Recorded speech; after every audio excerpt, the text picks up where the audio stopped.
Welcome to the 100 Master Coaches series featuring master coaches from around the world. Let's journey together on this 100 Master Coaches series, with your host, Coach Mel, MCC.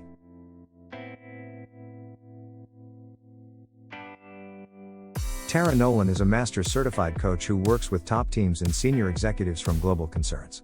She is a certified mentor coach, leadership development facilitator, keynote speaker, and the host of the podcast The Game of Teams. Her approach balances the needs of the company and individual while leaving a lasting, positive legacy of professional and personal change. Now on to the show. Hello, and welcome to the 100 Master Coaches show. This is Coach Mal, and today, my special guest, hailing from Dublin, Ireland. Please welcome Tara Nolan to the show. Oh, Mel, thank you. You pronounced Dublin very well. It's a privilege, and thank you for putting out this show as well. I've listened to many of the episodes, the previous episodes. It's lovely to listen to people's stories and how they got here. So I think you're putting out a lot into the world. Thank you very much. Thank you. And we're going to jump it straight in, as you said, putting out your story into the world.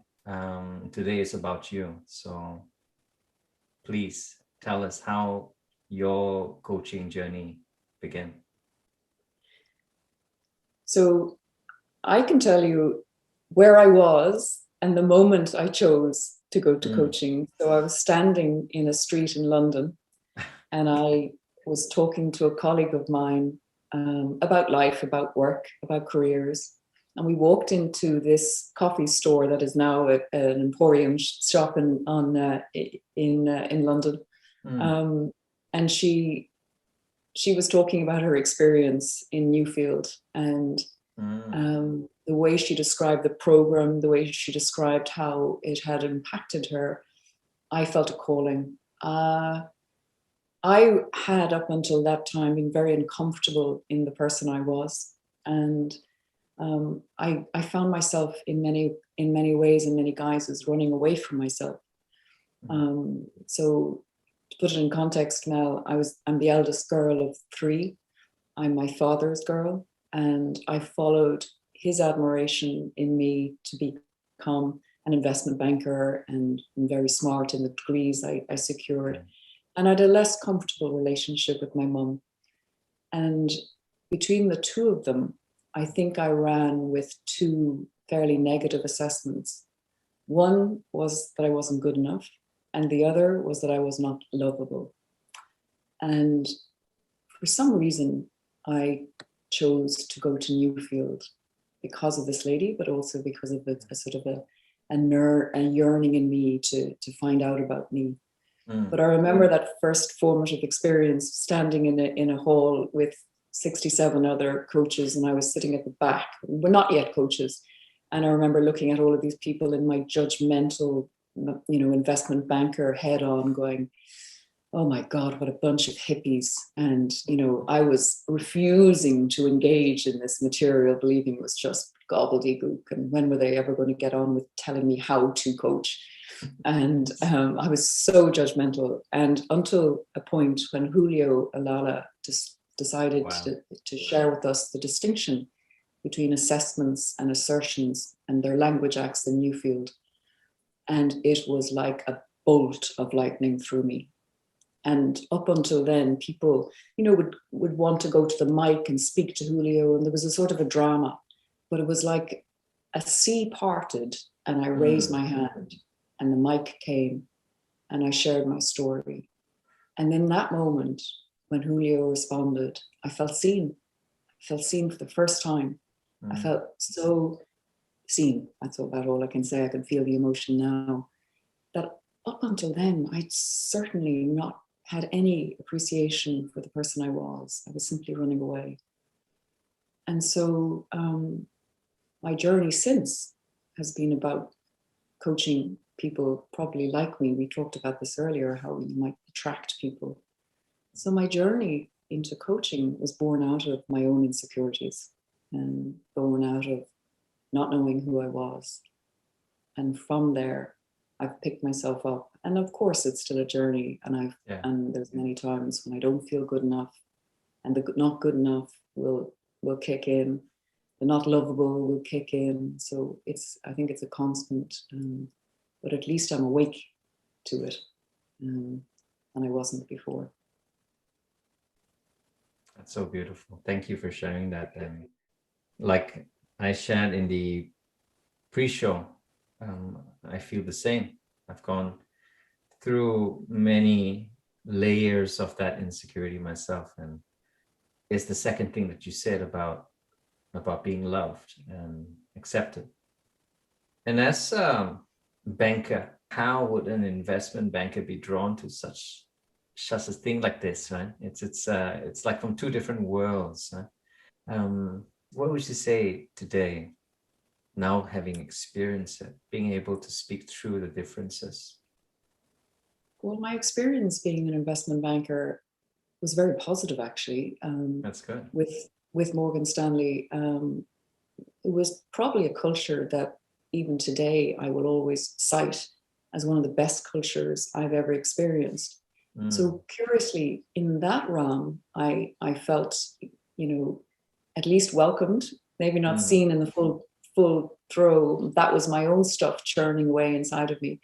Yeah. But the experience of being an investment banker, when I think back, we had a lot of fun in such a heady environment. And it's crazy to think that you can marry fun with such a intense experience. And believe me, it was intense. I mean, my veins used to stick out large. My face was profuse with red because all I was doing for about 6 hours was screening. So I was trading into Chicago in the Chicago Mercantile Exchange, and I was doing trading spot dollar yen actually at the time. So it was a very frenetic field to be operating in. But I suppose I escaped me in those hours. I escaped, the being of me, and it was the doing of me that I was so proud of and proficient at. And when I came out of that world and I sat in the discomfort of myself at the weekends, or it was there that I realized that I was running away, and not quite yet realizing it, but I can see myself standing in a beautiful office in Canary Wharf in London, looking out the window on the trading floor, asking, "Is this it? Is this it? Is this life?"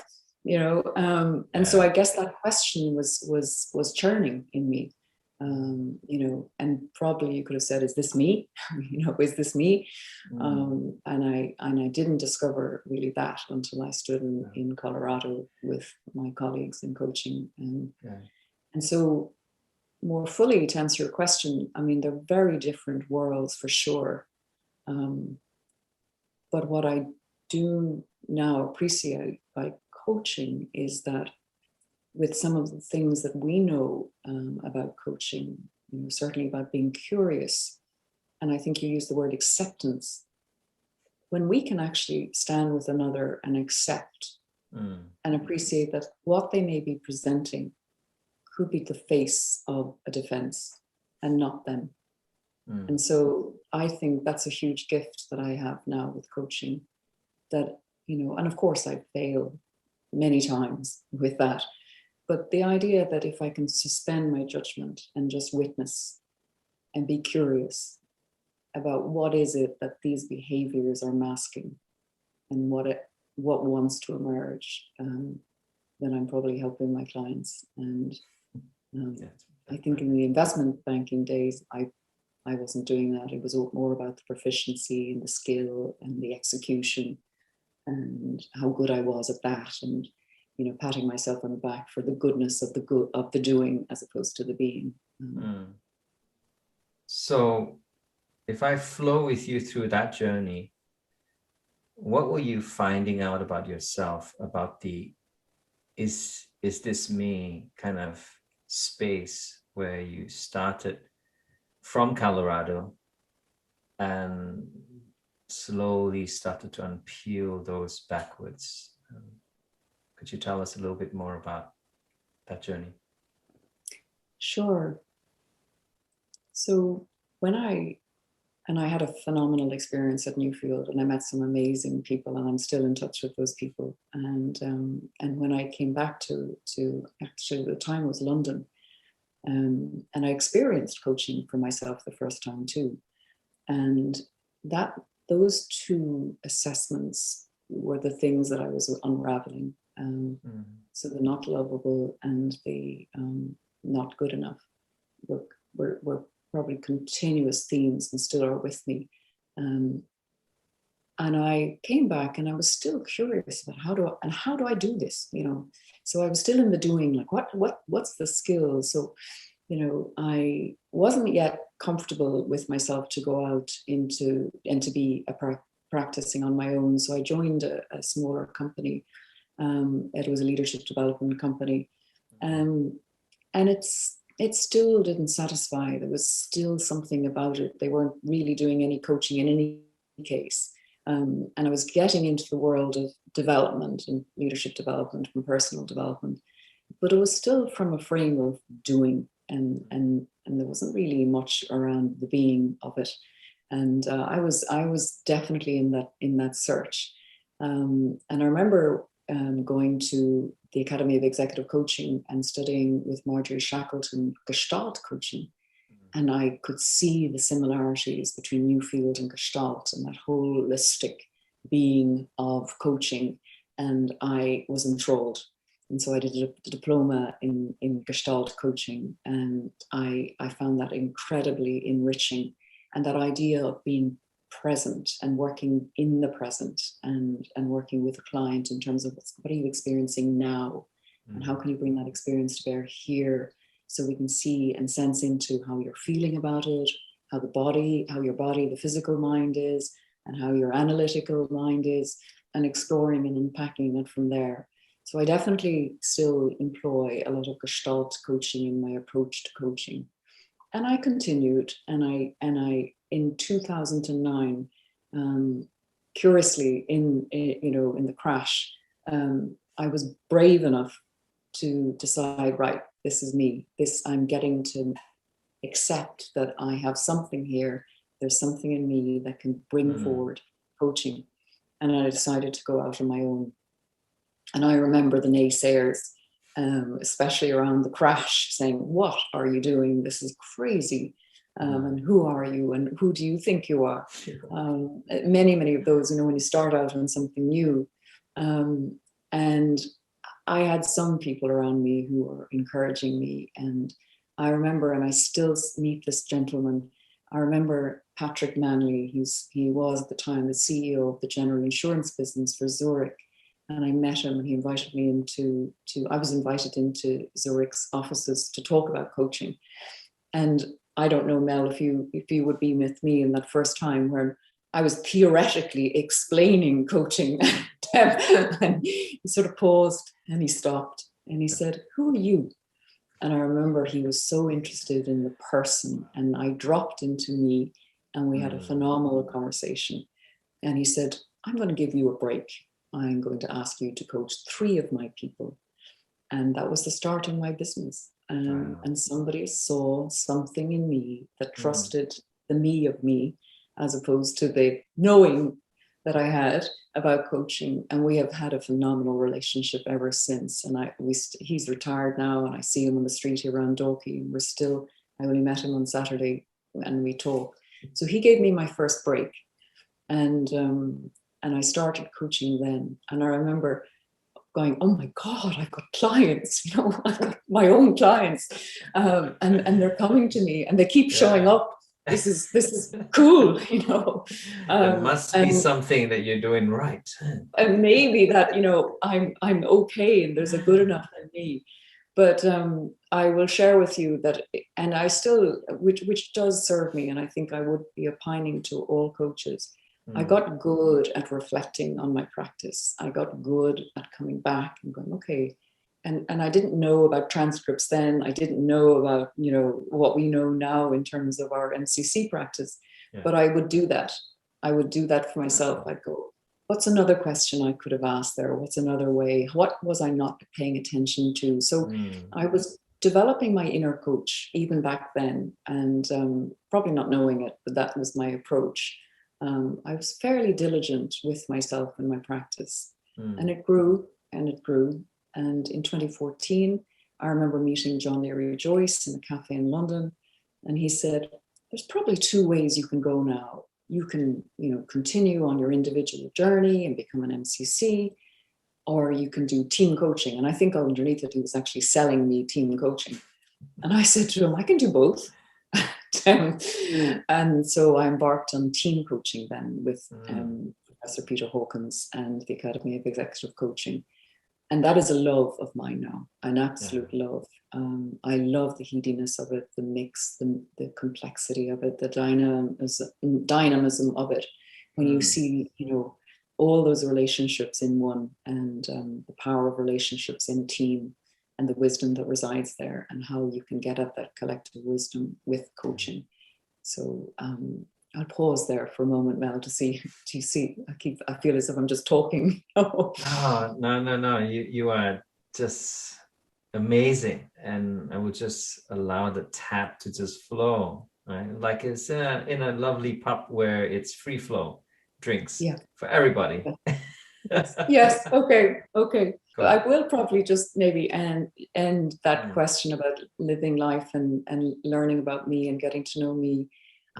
My journey into MCC-ness, as Janet Harvey would call it, MCC-ness, I decided the sort of critic, the inner critic of me, which is the little girl that has joined me for my life. In Gestalt, we call it top dog, but that, that inner critic that was always saying, not good enough, not good enough. And I remember she said to me 2 years ago, well, if you're going to be an MCC, you better go to the top coach out there, and, and she'll tell you that you're not good enough. So I chose Janet. And I remember by the persona, I remember being really fearful before I actually engaged with Janet, like, oh, she's going to tell me how bad I am. And I probably have never met Mel, and I probably won't, the most compassionate coach. I was blown over. And in a nanosecond, she helped me fall in love with coaching again, fall in love with me and my approach to coaching. And we had a wonderful development journey through it. And I say hands up, it was one of the best learning experiences I've had. And I genuinely say that from the bottom of my heart. I fell in love with coaching again. And you talked earlier before we got on air about our responsibility. And I think I come in touch with that responsibility about coaching and our profession by virtue of my experience with Janet and the work I've been doing since. And as we both got our MCCs in COVID, and nurturing that now, and being more of who I am. I'm still learning. Thank you. Thank you, Janet. You have touched many lives. That's all I can say at this point. Beautiful, beautiful soul.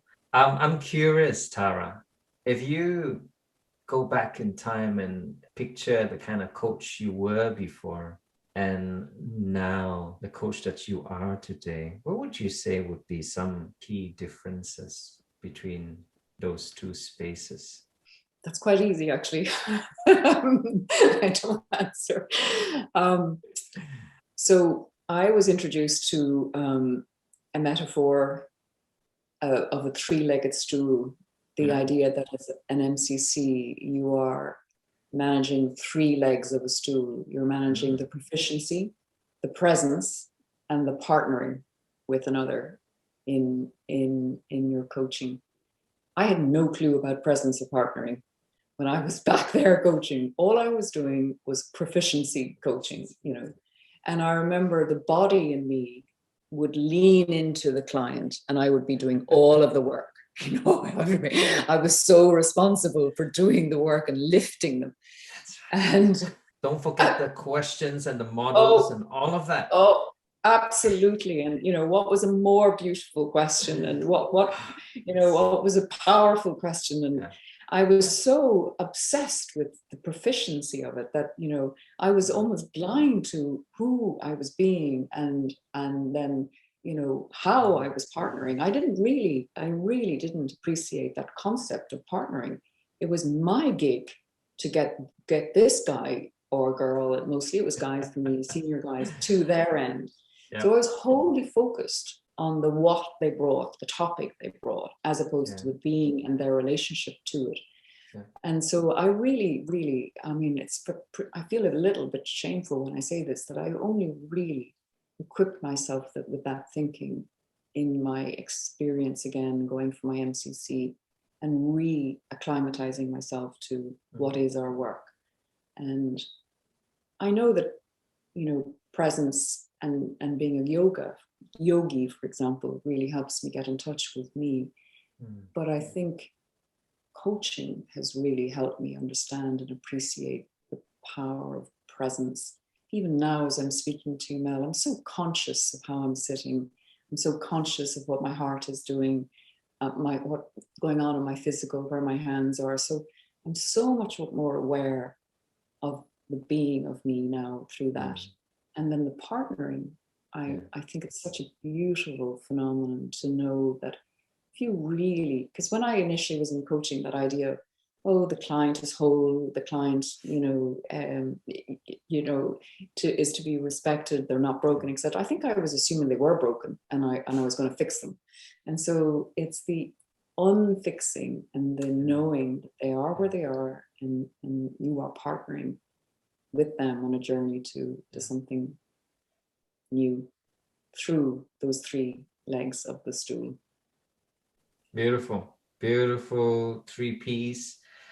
It makes me even reflect on my practice, on how the proficiency has always been a focus, even when I think about it, right? I got to learn the new thing. I used to call it even the extra value add that I could bring to the client. Like what you said, like I had the responsibility to do the heavy lifting. And I guess when I realized the opposite was true, more true than the previous thought, that's when layer by layer I began to unlearn what I thought was right. It's just like how I came to coaching before. I thought I was already doing coaching. And I think that is one of the things that I often hear wonderful leaders of organizations. And in their mind, they could be saying, but I'm already coaching my people, right? But they don't seem to be responding that well. Yeah, we'd love to tap your thoughts on this, because I'm sure there are people listening onto this podcast who are also leaders of wonderful teams across organizations out there. I think, especially, I think I might come into this question in a reverse way. I have a podcast myself, and I was interviewing a gentleman, Tom Goodell, who also hails from Newfield and has worked with Richard Strozzi-Heckler at the Strozzi-Heckler Institute in California, where he studied somatic coaching. He and I were talking about the 4 fields of leadership, and the 4 fields, starting with the self, and then the interpersonal, and then the team, and then the enterprise. And I think what kind of there's a full circle here between you and I, Mel, is that I think often leaders forget about the self of them and their awareness and their choices and what they're accountable for, and how they can ground themselves without inadvertently judging the other prematurely. What I find is that many leaders are off center. They're in that space of looking out. And if you can come back to center and be in acceptance and then be really curious, I often ask them, and what's the question that you most want to ask this person? And what I find is when they can become centered, come back to themselves, the question emerges. And what would it be like if you were to ask that person that question? And then also, I think, then the notion of thinking about perspectives. When that person comes into your field, how do you imagine they feel? How do you imagine they think? What are they believing as they approach you? What's your impact? And I think allowing and helping leaders become really conscious of their presence and the shadow that they cast and how long that shadow is, I think is really helpful from a coaching perspective. And so I really loved Tom's book, and that sense of, always checking in with the who of you, and how the who of you is impacting the doing between and the spaces in between. Because I think, I probably imagine, Mel, that you experience it a lot. Many people want to get the doing of it. Okay, so tell me what's this coaching? But I think you and I know, and I'm hoping more coaches know, that it is about the being of us and our relationship to our stuff, as opposed to the acquisition. And I certainly, when I know that my not good enough is running me, I'm in the acquisitive mode. Oh, I must read another book. I don't yet have that down. Yeah. I must read and must take on another course, or I'll hear somebody doing something else and I don't have that. And in the having of it, rather than the integration, which I know if I were to go back and reread the books I have and reread the study notes I have from courses and apply them, I might be doing myself and my clients a lot better justice, So that's probably what I would say. This is speaking to me directly, Tara. It's like, if I ask myself, why am I signing up on yet another program? Sometimes it is about stopping and, as you say, centering yourself into understanding what is happening inside of us. And as we do that, we become more attuned to our very voices inside, not the ones that are distracting us all the time, but the ones that are serving us inside. And we know it is true to us. It's a sacred place to be. And it's not often the most comfortable place to be, because we got to start accepting ourselves in that very nature. And that could be scary. I know. And I reading Janet Harvey's latest book on Invite Change, our undeveloped capacity to develop our mindset, and to wonder about what is our mindset, what mindset is showing up, and as leaders, what are you believing? What are you assuming? What biases, patterns, assumptions are you making here? And to be tapping into the wisdom of the who of you, without needing to go out and acquire content, I think would be more powerful for leaders. And I guess what we're saying is acquiring knowledge and acquiring all the extra things to be relevant, to stay relevant, is important as well. And yet, if the key importance we are putting on is that, and not the self-awareness or the consciousness of why we are asking those questions within, I think that's the gaping hole is, if I can say that. And I'm glad that you picked that up, Mel. I think you're absolutely right. I mean, knowledge is fabulous, and I'm a hungry mongrel. I will always be reading. And my reading is, exactly. And initially it was all coaching books and more coaching books. But then some wise coach said to me, you need to get into different domains and start reading and see the relevance there. And innovations, actually, I started reading books on innovation. And of course, the similarity with change and is so powerful. And so my reading has expanded there. So you're absolutely right. I'm not dissing knowledge, and I'm not dissing courses or in any way, but I think there needs to be a marriage between the what and the who, and to cultivate the both. If I could say that. Yeah, definitely. I often ask this question, Tara, and I know you've probably gone through many rounds of this. Perhaps the bravest moment in your coaching journey, what comes to mind? Before the competencies changed just last year, direct communication was one I excel at, and I didn't know it then. I certainly didn't appreciate it for being a skill, but I remember one of those three people, my first coaching clients, is, I'm sure, I haven't met him in a while, but certainly was when I met him, a beautiful man, and he was really intrigued with this coaching, and we developed a really close relationship. But I do remember feeling that we were spinning our wheels. And they used to have this form in Zurich called an individual development plan. And there was a big box that was about, what's the vision for your future? And it was empty for him. And I remember sitting in front of him one day. I can still see myself as I retell this story, sitting in a fairly big hotel room. You can see where the stage of this room was, etc. And I'm sitting in front of him. And I remember he started with the same story, and it felt, oh my gosh, here we go again. And I said to him, I won't use his name, but I said, I am experiencing incredible boredom. Wow. And he got up, incensed, and I'd never seen him quite as exercised, and left in. And I thought, oh my God, that's the worst thing I could have ever done, but it was just sort of a deadening in me. I was like, so, wow. And I thought, that's it. And I got back into my car and I thought, well, 1 out of 3 is dead. And that's it. My coaching is done. And I remember then 2 weeks later, he called me up and he said, nobody has ever said that. And you touched a nerve in me. And what you noticed was true. I am bored. I am so bored. Wow. Can we go back and talk and do more coaching?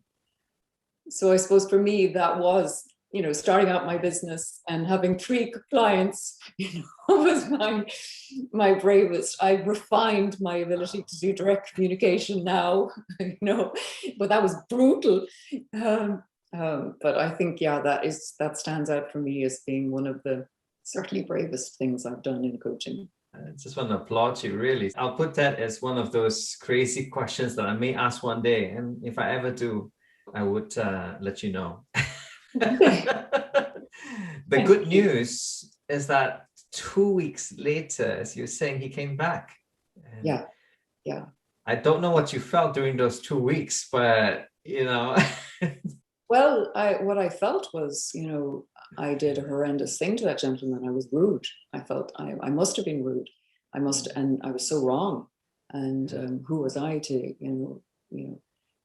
so it was when he came back that I could then hear the service I had done him, by, acknowledging how I was experiencing the story and how I was, being evoked by, and I suppose the limbic system was operating between us, and that he was dead inside, and we needed to look at that. And I do still think I'm sort of saddened that the ICF has sort of piled direct communication in under different competencies, because I think it's, if you were to ask me about coaches and how we might need, I think we need to be brave and braver in our coaching, and to call out how we're experiencing our clients in their service, of course, and not making ourselves right in it, but being curious about it. In my own MCC tape, the one that actually passed, that I actually laughed at my client. I was like, "You're joking me. You think there's a causal relationship between relationships?" And she was like startled in herself. And so, I think there's such a beautiful power in it. I think, not taking ourselves so seriously, but noticing, There are a couple of thoughts running in my head even right now, Tara. And one of it is that whole, as a coach, right, you feel, I'll speak for myself, in the earlier days when I felt like I needed to get the client somewhere, right? And when the client gives me the nods and the look of the, oh my gosh, that was good, the ahas, and then I would go away so happy of the work that I've done, versus these days I'm not actually very bothered about that, whether the client was like, oh, that was a great session. Now sometimes they go away not saying anything much, and then 2 weeks later they send me a text saying, that one question that you asked was revealing certain things in my life, and I had a bit of a thing through it, and yeah, I just wanted to say thank you for that. The question to you is, what is that balance, right? On one side, there's that yearning that we are wanting to serve our coaches in that depth that we sometimes overstep that boundary. And then there's the bit where we stay out of the space, right? We allow them to create that space. And there's this fight I sense in the minds of coaches. And I guess I would love to hear your thoughts on.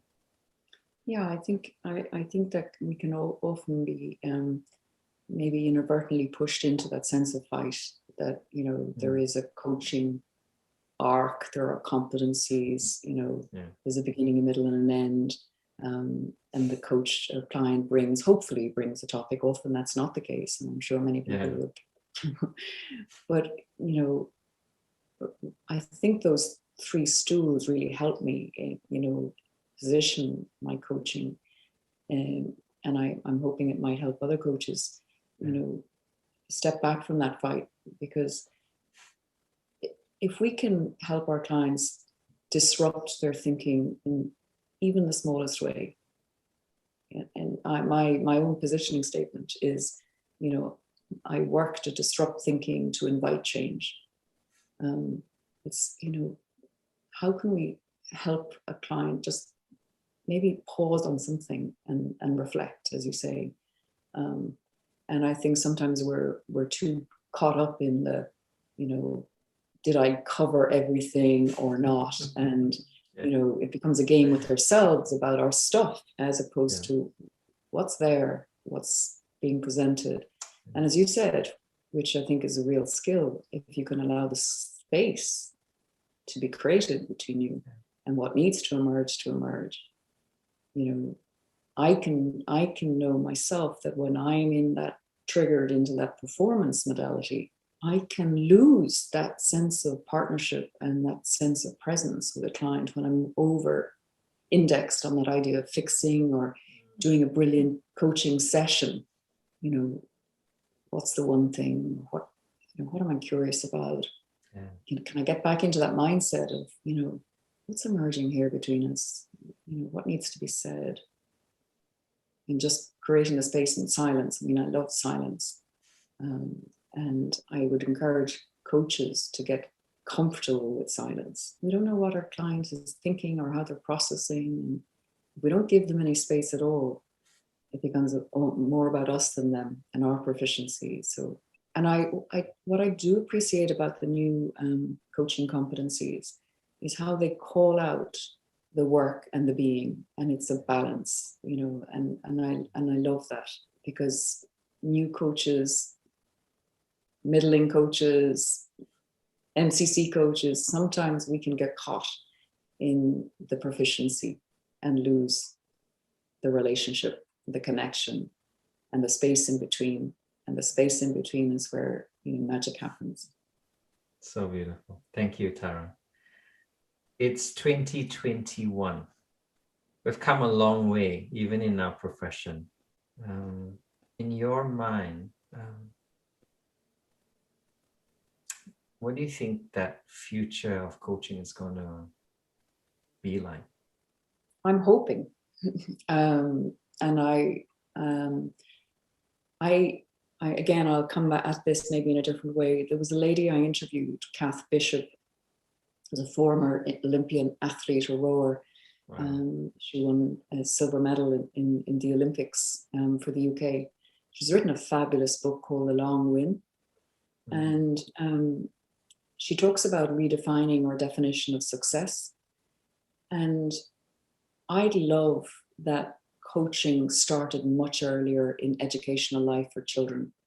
Yeah. I would love if there were more opportunities for children in schooling, not to be about the win, the exam, but to more about the being and the relationships, and understand the dynamic even in their little classrooms and their pods, and to equip themselves with more questioning and curiosity around humans and how we are as a race. I see it in my own niece and nephews, you know, like I can remember last year in Portugal, the propensity to indulge, of course, iPhones, et cetera.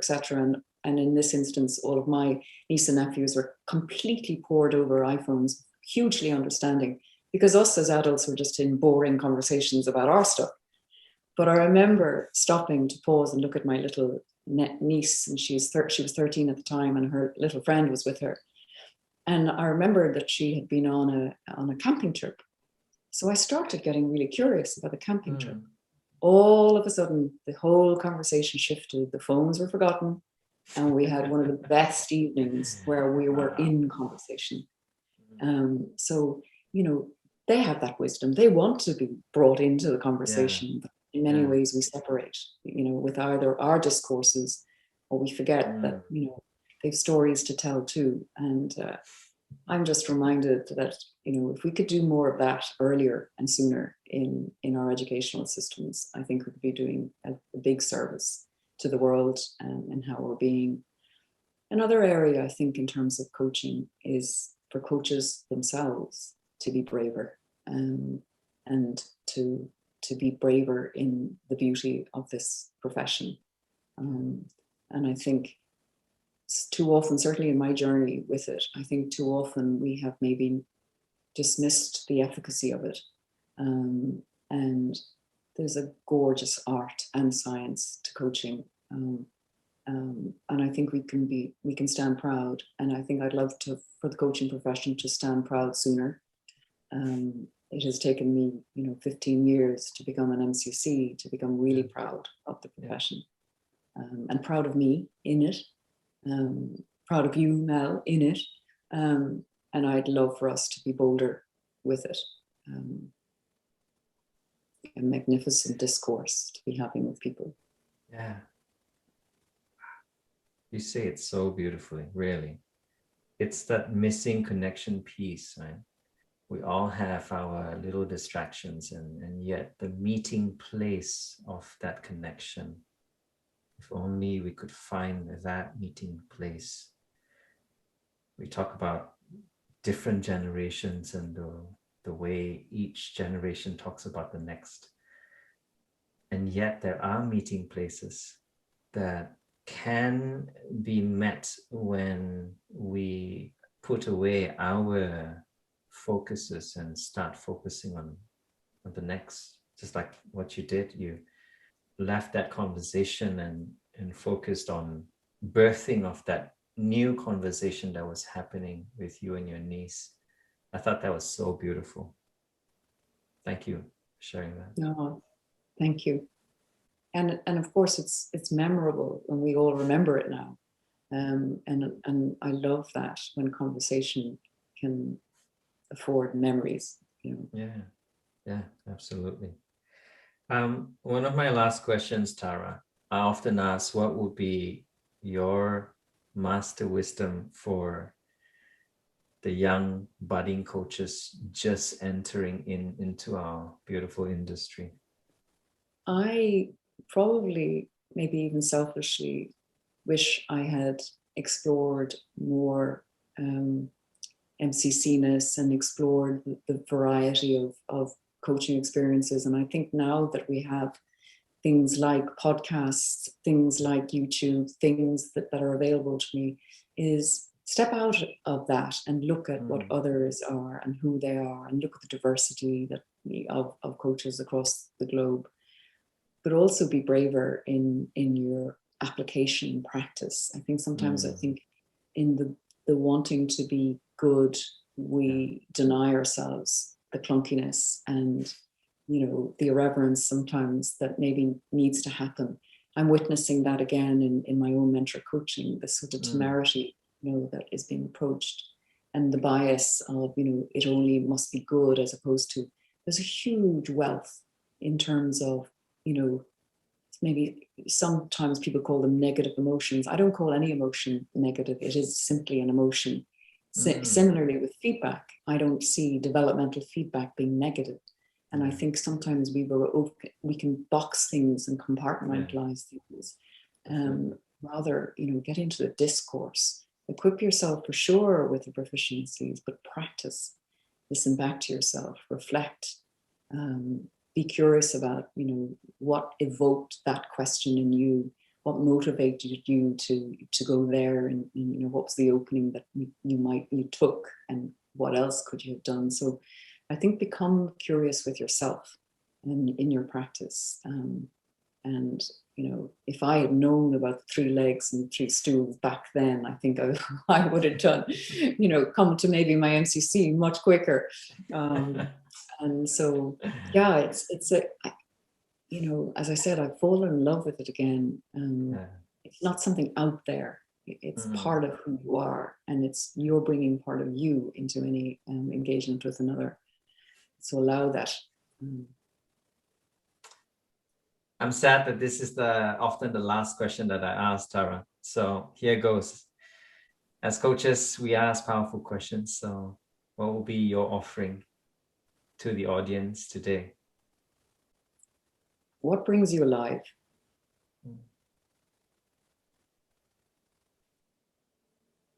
And I would love to ask that daily, to become in touch with myself, to ask yourself, what brings me alive? Because we can get lost in the everyday and be transparent. And I think it's being alive, having life run through you is so important.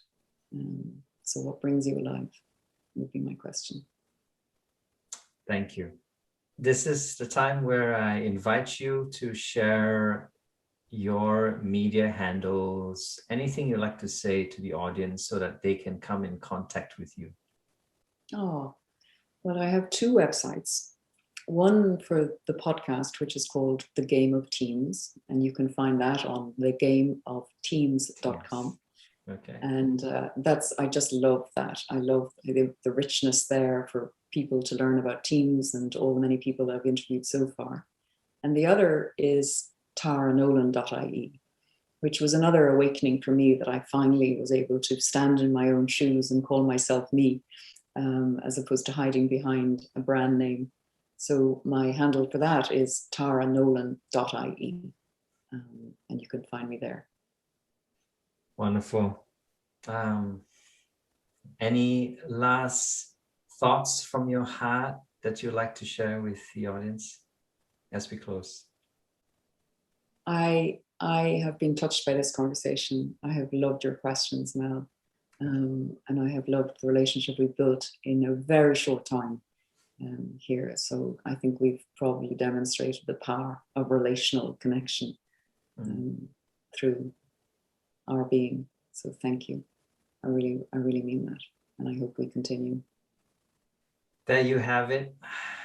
For me, brave, curious connectivity comes to mind. And again, thank you so much, Tara, for joining us on this show. This is 100 Master Coaches, and Mel and Tara signing out. Till the next time. Bye for now. Bye.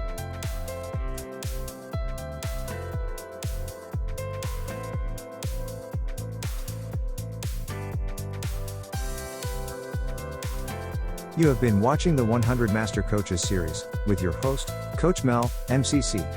Brought to you by Catalyst Coach. www.catalystcoach.live. We will be right back with our next Master Coach on the 100 Master Coaches series.